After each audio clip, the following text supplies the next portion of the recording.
ओम ब्रह्म सत्यम सर्वदा। आज एक कनक और कामनी पर कबीर दास जी क्या प्रकाश डाल रहे हैं, पहले इसको श्रवण करें, फिर एक वाणी पर विचार होगा। कनक शब्द का अर्थ होता है सोना।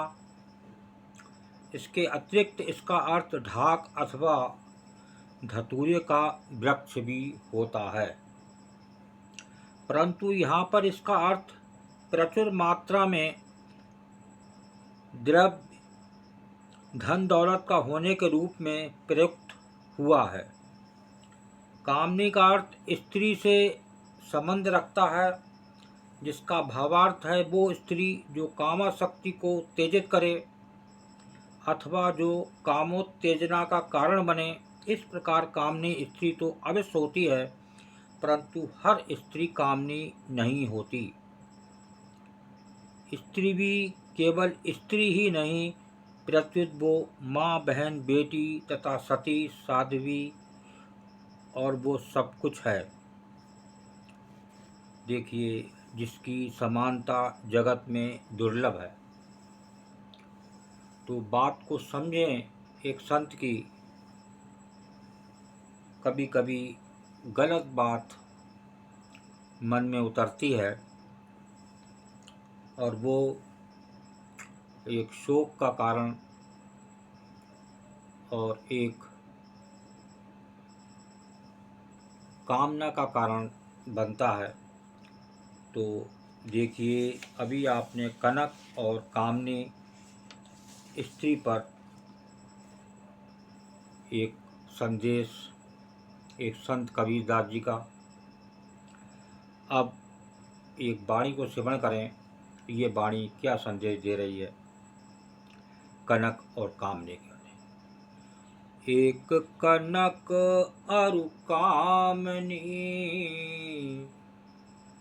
एक कनक अरु कामनी, दो अगन की झाल।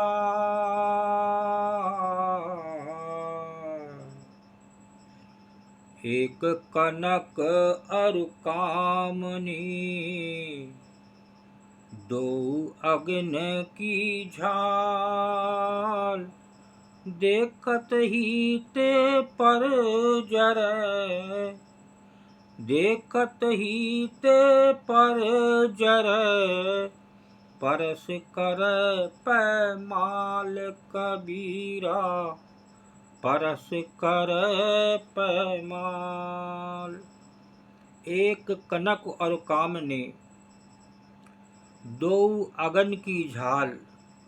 देखत ही ते पर जरै, परस करय पैमाल।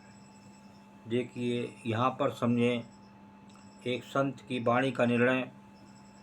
कनक और कामनी के बारे में अभी आपने श्रवण किया। यहाँ वाणी क्या संदेश दे रही है। एक कनक और दूसरी कामनी, ये दोनों अग्नि की ज्वालाएं हैं। देखिए, ये कनक और कामनी दोनों ही को अग्नि की ज्वालाएं कबीरदास जी बता रहे हैं, जिन्हें देखते ही अज्ञानवश मनुष्य के ज्ञान वैराग्य रूपी पंख जलने लगते हैं। जो मनुष्य का मेन, जिससे वो आध्यात्मिक तरफ बढ़ता है, ज्ञान वैराग्य जो है, उसके पंख जलने लगते हैं। दो अगन की झाल। और आगे बता रहे हैं, देखत ही ते पर जरै, परस करे पैमाल। और स्पर्श करने से तो ये मोहित मनुष्य का विनाश ही कर डालते हैं। देखिए, यहाँ विनाश की बात आ रही है।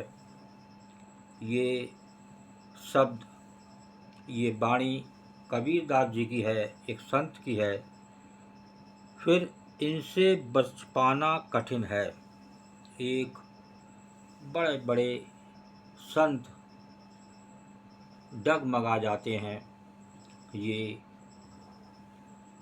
सोना है, स्त्री है, ये पूरा संसार कामना से भरमार है, इस भोग विलास में, और एक धन की कामना, एक भोग की कामना ही उस मानव को उस आध्यात्मिक तरफ बढ़ने नहीं देती, क्योंकि मन भोग विलास में ही ज़्यादा लगता है।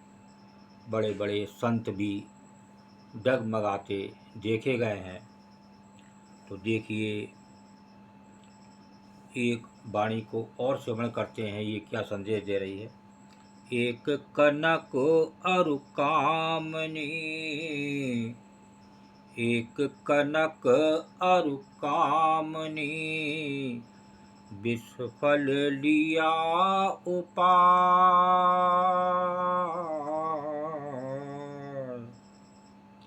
देखत ही ते विष चढ़े, देखत ही ते विष चढ़े, चाखत ही मर जाए कबीरा, चाखत ही मर जाए।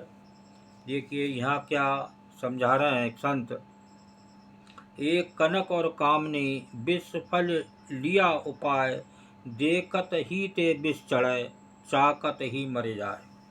एक कनक और दूसरी कामनी, ये दोनों ऐसे भयानक विष फल हैं जिन्हें देखते ही आसक्ति रूपी विष चढ़ने लगता है, और चखते ही भोग काल में वो बेचारा मर जाता है। देखिए, बड़े बड़े लोग इस कामना में, धन और एक कामासक्ति, एक कामने में डगमगाते देखे गए हैं। और यहाँ एक निर्णय संत का भी है। तो एक उपाय है साधु की संगत, गुरु की संगत।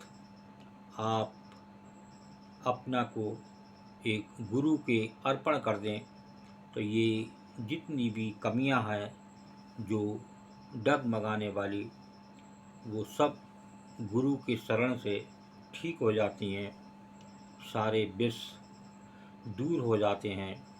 देखिए, वो मीरा उस प्रेम में विष का प्याला पी गई और उनको कुछ नहीं हुआ।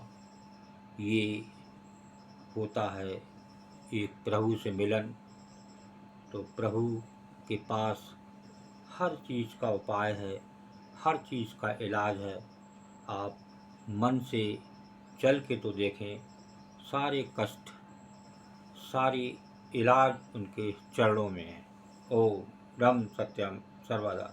दास की कबीर वाणी अच्छी लगी हो तो ज़रूर शेयर करें, और ताकि और भी लोग एक गुरु की शरण पकड़ें और अपने मन को, अपने रोगों को ठीक कर सकें।